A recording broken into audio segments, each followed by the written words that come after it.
Moscow, Jerusalem এবং নয়াদিল্লি।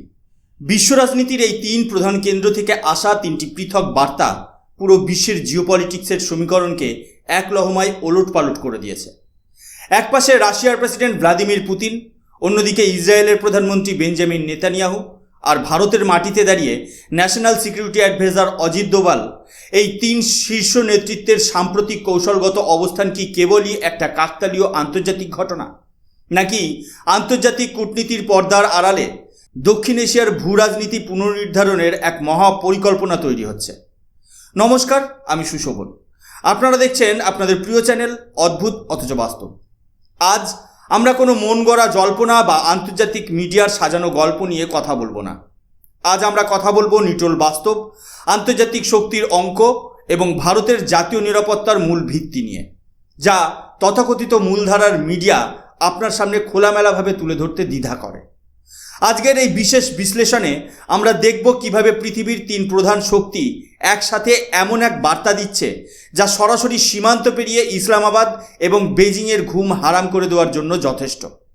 ভিডিওটি শেষ পর্যন্ত দেখলে আপনারা বুঝতে পারবেন যে কেন আগামী দিনে ভারতের প্রতিটি পদক্ষেপ বিশ্ব অর্থনীতির গতিপথ বদলে দিতে চলেছে। প্রথমে আসা যাক আজকের মূল খবরে। আন্তর্জাতিক কূটনৈতিক মহলকে চমকে দিয়ে রাশিয়ার প্রেসিডেন্ট ভ্লাদিমির পুতিন এক অভাবনীয় প্রস্তাব সামনে এনেছেন। সামরিক পোশাক পরে দেওয়া এক আন্তর্জাতিক সম্মেলনে পুতিন স্পষ্ট ইঙ্গিত দিয়েছেন যে রাশিয়া মস্কো থেকে সরাসরি ভারত পর্যন্ত একটি বিশাল ট্রেড রুট বা রেলওয়ে সংযোগ তৈরি করতে চায়। আর এই প্রস্তাবিত রুটটি সরাসরি এসে ধাক্কা খাচ্ছে একটি ভৌগোলিক বাস্তবতায়, যা হলো পাকিস্তান অকুপাইড কাশ্মীর বা পিওকে। ঠিক একই সময়ে ইসরায়েল থেকে বার্তা আসছে যে সীমান্ত পেরিয়ে থাকা সন্ত্রাসবাদী পরিকাঠামো ধ্বংস করতে তারা ভারতকে যে কোনো ধরনের প্রযুক্তিগত এবং সামরিক সহায়তা দিতে প্রস্তুত। অন্যদিকে ভারতের national security advisor Ajit Doval সরাসরি একটি কঠিন বার্তা জারি করেছেন। তিনি পরিষ্কার জানিয়ে দিয়েছেন যে ভারতের ধৈর্য এবং উদারতাকে যেন কোনোভাবেই দুর্বলতা বলে ভুল না করা হয়। যদি ভারতকে উস্কানি দেওয়া হয় তবে তার পরিণতি হবে অত্যন্ত ভয়াবহ। ভারতের রাজনীতিতেও এই নিয়ে তোলপাড় শুরু হয়েছে। একদিকে প্রধানমন্ত্রী নরেন্দ্র মোদী এবং স্বরাষ্ট্রমন্ত্রী অমিত শাহ ভারতের সীমানা ও জাতীয় সুরক্ষার বিষয়ে শূন্য সহনশীলতার নীতি গ্রহণ করেছে বা জিরো টলারেন্স নীতি গ্রহণ করেছে। অন্যদিকে বিরোধী নেতা রাহুল গান্ধী এবং কূটনীতিবিদ শশী থারুরের মতো ব্যক্তিত্বরাও আন্তর্জাতিক মঞ্চে ভারতের কৌশলগত অবস্থান বাড়ানোর পক্ষে সওয়াল করছেন। এই বড় খবরটির গভীর বিশ্লেষণ শুরু করার আগে আমাদের নিজেদের কাছে কয়েকটি অত্যন্ত গুরুত্বপূর্ণ প্রশ্ন তুলে ধরতে হবে, যার উত্তর জানা প্রতিটা সচেতন ভারতীয়র জন্য অত্যন্ত জরুরি। হঠাৎ করে ভ্লাদিমির পুতিন কেন মস্কো থেকে ভারত পর্যন্ত রেলপথ করিডর তৈরির এত বড় ঝুঁকিপূর্ণ পরিকল্পনা প্রকাশ্যে আনলেন? কেন আন্তর্জাতিক বিশেষজ্ঞরা মনে করছেন যে এই বাণিজ্য পথ তৈরির জন্য পাকিস্তান অকুপাইড কাশ্মীর বা পিওকের ওপর ভারতের পূর্ণ নিয়ন্ত্রণ রাশিয়ার জন্য অত্যন্ত লাভজনক হতে পারে? ইসরায়েল ও রাশিয়ার এই যৌথ পরোক্ষ সমর্থন কি ভারতের জন্য পিওকে পুনরুদ্ধারের পথ সহজ করছে, নাকি এর পেছনে লুকিয়ে আছে অন্য কোনো অর্থনৈতিক খেলা? পাকিস্তানের প্রধানমন্ত্রী শাহবাজ শরীফ এবং সেনাপ্রধান আসিম মুনির কেন এই মুহূর্তে আন্তর্জাতিক মঞ্চে চরম কূটনৈতিক ও অর্থনৈতিক সংকটের মুখে পড়েছেন? চীন এবং আমেরিকা, বিশ্বের এই দুই মহাশক্তি কি ভারতের এই ক্রমবর্ধমান স্ট্র্যাটেজিক অটোনমি বা কৌশলগত স্বায়ত্তশাসনকে নীরবে মেনে নেবে? এই সমস্ত প্রশ্নের উত্তর জানতে আমাদের গভীর বিশ্লেষণে প্রবেশ করতে হবে। এখন প্রশ্ন উঠেছে, রাশিয়া কেন এই মুহূর্তে ভারতের সাথে সরাসরি স্থলপথে যুক্ত হতে এত মরিয়া? আন্তর্জাতিক রাজনীতিতে সময় এবং নেতার পোশাক বহু কথা বলে। ভ্লাদিমির পুতিন যখন সামরিক পোশাকে এসে এই রেলওয়ে সংযোগের কথা বললেন, তখন পুরো বিশ্বের ডিপ্লোম্যাটিক কমিউনিটি বা কূটনৈতিক মহলে এক বিশাল আলোড়ন তৈরি হয়। পুতিন প্রধানত তিনটি বড় অর্থনৈতিক রুটের কথা বলেছেন। প্রথমত, international north south transport corridor বা INSTC। দ্বিতীয়ত, আর্কটিক রুট বা নর্দার্ন সি রুট, যা উত্তর মেরুর বরফ গলে নতুন বাণিজ্য পথ খুলে দিচ্ছে। এবং তৃতীয়ত, মস্কো থেকে সোজা মধ্য এশিয়া হয়ে ভারত পর্যন্ত প্রস্তাবিত সরাসরি রেল লাইন। এখানেই আন্তর্জাতিক রাজনীতির সবচেয়ে বড় টুইস্ট। চীন ঘোষিত আর্কটিক রুট বা মেরু অঞ্চলের বাণিজ্য পথকে টেক্কা দিতে এবং মার্কিন যুক্তরাষ্ট্র ও পশ্চিমা বিশ্বের নিছক নিষেধাজ্ঞা এড়াতে রাশিয়ার কাছে ভারতের থেকে বড় এবং নির্ভরযোগ্য কোনো বাজার নেই। কিন্তু মস্কো থেকে তুর্কমেনিস্তান এবং আফগানিস্তান হয়ে যদি একটি ট্রেনকে সোজা ভারতে পৌঁছাতে হয়, তবে তার মাঝখানে একমাত্র ভৌগোলিক দেয়াল হয়ে দাঁড়িয়ে আছে অবৈধভাবে দখলীকৃত পাকিস্তান অকুপাইড কাশ্মীর বা পিওকে। রাশিয়া খুব ভালো করেই জানে যে সুয়েজ খাল বা স্ট্রেট অফ হরমুজের মতো সামুদ্রিক পথগুলোতে যে কোনো সময় পশ্চিমা বিশ্ব বা যুদ্ধজনিত অবরোধ তৈরি হতে পারে। তাই রাশিয়ার প্রয়োজন একটি নিরাপদ, স্থায়ী এবং বুলেট প্রুফ ল্যান্ড ব্রিজ। তবে এই ল্যান্ড ব্রিজের চাবিকাঠি লুকিয়ে রয়েছে পিওকে এবং গিলগিট বালতিস্তান অঞ্চলে। পাকিস্তান আন্তর্জাতিক রাজনীতিতে এতটাই অবিশ্বস্ত যে মস্কো তাদের ভূমির উপর ভরসা করে হাজার হাজার কোটি ডলারের ট্রেড করিডর তৈরির ঝুঁকি কখনোই নেবে না।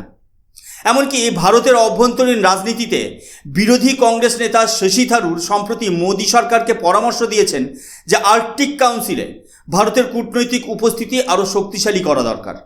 প্রয়োজনে বিশেষ রাষ্ট্রদূত নিয়োগ করা উচিত। যখন ভারতের সরকারি নীতি এবং বিরোধীদের পরামর্শ একই সুরে মিলে যায় এবং আন্তর্জাতিক মঞ্চে পুতিনের মতো নেতা ভারতের সাথে করিডর তৈরির ইঙ্গিত দেন, তখন বুঝতে হবে যে বিশ্ব মানচিত্রে বিশাল কোনো পরিবর্তন স্রেফ সময়ের অপেক্ষা। একদিকে যখন রাশিয়া বাণিজ্যিক করিডরের কথা বলছে, অন্যদিকে মধ্যপ্রাচ্যে ইসরায়েল এবং ভারতের নিরাপত্তা কাঠামো এক অভিন্ন লক্ষ্য নিয়ে কাজ করছে। ইসরায়েলি কৌশলবিদরা প্রকাশ্যে ইঙ্গিত দিচ্ছেন যে সীমান্ত পারের সন্ত্রাসী ঘাঁটি গুঁড়িয়ে দিতে ভারতের যা যা সাহায্য প্রয়োজন তাতে ইসরায়েল সবসময় ভারতের পাশে থাকবে। ঠিক এই প্রেক্ষাপটে দাঁড়িয়ে ভারতের ন্যাশনাল সিকিউরিটি অ্যাডভাইজার অজিত দোভালের বক্তব্যকে হালকাভাবে নেওয়ার কোনো সুযোগ নেই। দোভাল সাহেব স্পষ্ট ভাষায় জানিয়েছেন, ভারত শান্তিকামী দেশ, কিন্তু ভারতের এই পেশেন্স বা ধৈর্যকে যদি কেউ দুর্বলতা মনে করে দুঃসাহস দেখায়, তবে তার উত্তর অত্যন্ত মারাত্মক হবে। এখন দেখা যাক সীমান্তের ওপারে পাকিস্তানের অবস্থা কী। পাকিস্তানের প্রধানমন্ত্রী শাহবাজ শরীফ এবং সেনাপ্রধান আসিম মুনির বর্তমানে এক চরম রাজনৈতিক ও কূটনৈতিক দেউলিয়াত্বের মধ্যে দিয়ে যাচ্ছেন। একদিকে পাকিস্তান অর্থনৈতিকভাবে নিঃস্ব, আন্তর্জাতিক মুদ্রা তহবিল বা IMF-এর ঋণের ওপর বেঁচে আছে। অন্যদিকে শরীফ সরকার আমেরিকা, চীন এবং সৌদি আরবের দরবারে দরবারে ঘুরে ভিক্ষার ঝুলি ছড়াচ্ছে। সম্প্রতি ওয়াশিংটনে পাকিস্তানি প্রতিনিধি দল মার্কিন যুক্তরাষ্ট্রের কর্মকর্তাদের কাছে গিয়ে দাবি করেছে যে তারা নাকি মার্কিন ইরান আলোচনার মাধ্যম হিসেবে কাজ করেছে, তাই উপহার হিসেবে তাদের $10 বিলিয়ন ঋণ দেওয়া হোক। মার্কিন প্রশাসন তাদের এই অহেতুক দাবিকে তো পাত্তাই দেয়নি, বরং আন্তর্জাতিক মঞ্চে চরম অপমানিত হতে হয়েছে পাকিস্তানকে। এর সাথে যুক্ত হয়েছে বালুচিস্তানের তীব্র অসন্তোষ। বালুচিস্তানের স্বাধীনতাকামী জনগণ নিজেদের ভূখণ্ডে পাকিস্তান সেনাবাহিনীর অন্যায় দখলদারিত্বের বিরুদ্ধে গর্জে উঠেছে। পাকিস্তানি বিমান বাহিনী এখন নিজেদের ভূখণ্ডেই বালুচ জনগণের উপর বিমান হামলা চালাচ্ছে। একটি দেশ যখন নিজের নাগরিকদের উপর বোমা ফেলে এবং আন্তর্জাতিক মঞ্চে বিচ্ছিন্ন হয়ে পড়ে, তখন তার পতন ত্বরান্বিত হওয়া অস্বাভাবিক কিছু নয়। এখন আবেগ সরিয়ে রেখে যদি আমরা নিটোল বাস্তব এবং গ্রাউন্ড রিয়েলিটির দিকে তাকাই, তবে দেখতে পাবো যে পুতিন যে মস্কো ভারত রেলওয়ে লাইনের স্বপ্ন দেখছেন, তা ভারতের পিওকে পুনর্দখলের যে আলোচনা চলছে তার সামনে বেশ কিছু বিশাল আন্তর্জাতিক ও ভৌগোলিক চ্যালেঞ্জ দাঁড়িয়ে আছে। প্রথমত, ভৌগোলিক বাধা হিন্দুকুশ এবং কারাকোরাম পর্বতমালা। পৃথিবীর অন্যতম দুর্গম ও বিপদসংকুল পাহাড়ি অঞ্চলে হাজার হাজার কিলোমিটার দীর্ঘ রেললাইন এবং টানেল তৈরি করা লজিস্টিক্যালি অত্যন্ত জটিল এবং চরম ব্যয়বহুল কাজ। দ্বিতীয় বাধা আফগানিস্তান পরিস্থিতি। এই করিডরটাকে আসতে হবে আফগানিস্তানের ওপর দিয়ে।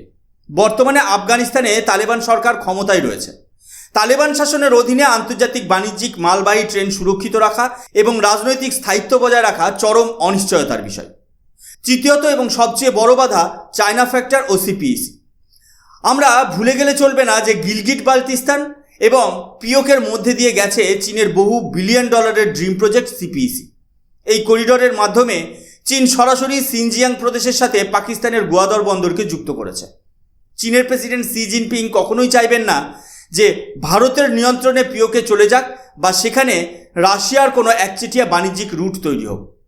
পিওকের ভূকৌশলগত স্থিতাবস্থা পরিবর্তন করতে গেলে চীন সরাসরি কূটনৈতিক, অর্থনৈতিক এবং সামরিক প্রতিবন্ধকতা তৈরি করবে।